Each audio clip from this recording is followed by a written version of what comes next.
Architecture is more than creating buildings. It is about creating experiences, preserving identity, and connecting people to place.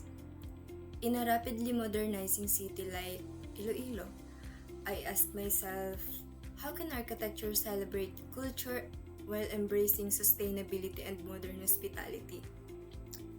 This question became the foundation of my project, PAHAIL Park Hotel.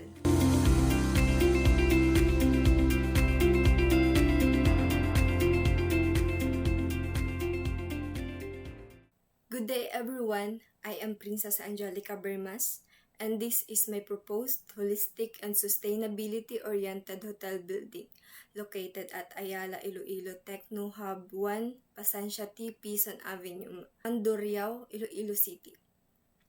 PAHAIL is a 20-story contemporary tropical park hotel designed to embody the spirit, heritage, and hospitality of the Ilonggo people.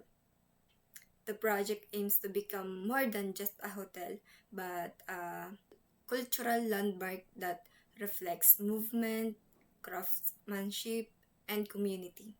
The name Pahail was derived from the major inspirations, Paraw, Hablon, and Ilonggo. First is the Paraw, the traditional Visayan sailboat. It symbolizes movement, fluidity, resilience, and connection. Its flowing forms inspire the curve, balconies, and dynamic geometry of the building. Second is Hablon, a traditional woven textile from Iloilo. Its intricate weaving patterns became the inspiration for the perforated facade screens and rhythmic architectural textures. Lastly is the Ilonggo people, known for warmth, refinement, and hospitality. This inspired the welcoming atmosphere, human-centered spaces, and lush communal environments throughout the projects. Together, these concepts created a design language rooted in culture while expressed through modern architecture. The project follows the principles of critical regionalism inspired the architect Kenneth Frampton. Rather than copying traditional architecture literally, the design reinterprets local culture into a contemporary architectural expression.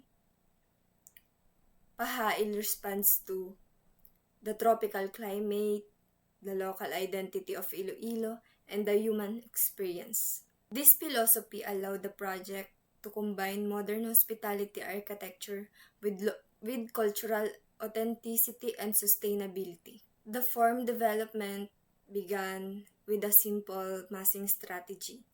The building was then divided into tower forms to improve scale and functionality. Voids were introduced to maximize natural light and ventilation. Curved balconies inspired by the Paraw were added to create fluidity and movement. Hablon-inspired facade screens were integrated to provide shading and cultural identity. And finally, vertical gardens and green terraces were introduced to strengthen the project's sustainability goals and biophilic experience. The facade of Pahail acts as both a climatic response and a cultural expression. The perforated Hablon-inspired screens reduce direct solar heat gain while creating visual identity. The curved balconies echo the movement of Paraw sails. Glass curtains walls maximize daylight and openness while framing views of the city. The layered podium facade enhances ventilation and privacy. Together, these elements create a facade that is dynamic, sustainable, and culturally rooted. Sustainability is one of the core foundations of the project. The design incorporates passive cooling through building voids, shading devices, and natural ventilation strategies. Vegetated terraces and vertical greenery help reduce urban heat gain while improving air quality. Rainwater harvesting and landscape integration support sustainable water management.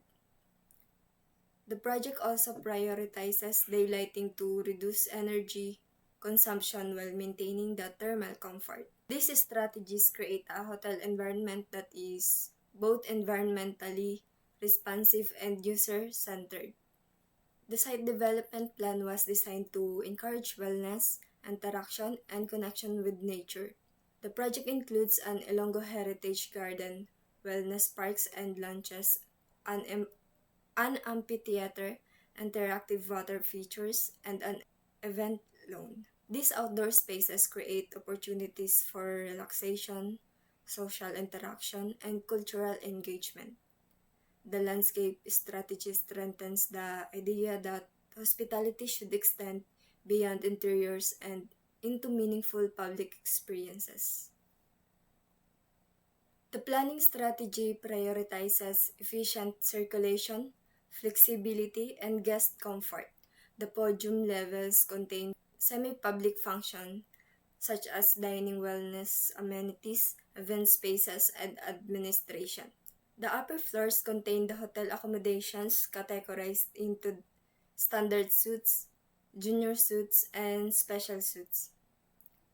The layout ensures privacy while maintaining accessibility and operational efficiency. Centralized circulation scores improve movement throughout the building while maximizing views and natural ventilation. The interior spaces continue the project's narrative of warmth, elegance, and cultural identity. Earth-toned palettes inspired by natural wood, woven textures, and tropical materials create a calming atmosphere. The grand lobby emphasizes openness and hospitality through high ceilings and flowing forms. Each suite was designed to provide comfort, sophistication, and a connection to the tropical environment of Iloilo. Pahail was designed not only as a destination for accommodation but as a complete hospitality experience. Guests are immersed in spaces that promote relaxation, wellness, and cultural appreciation. From the sky garden and the pool areas to the wellness parks and communal spaces, the project encourages interaction between people, architecture, and nature. In the future, Pahail Park Hotel can become a symbol of Ilonggo pride and identity. The project demonstrates how contemporary architecture can celebrate local culture while addressing sustainability and modern urban development.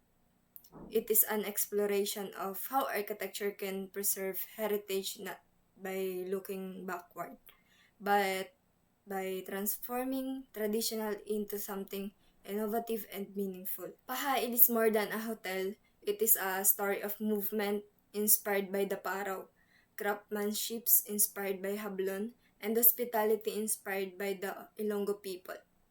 Through architecture, the project aims to create a legacy of movement, craft, and community. That's all. Thank you.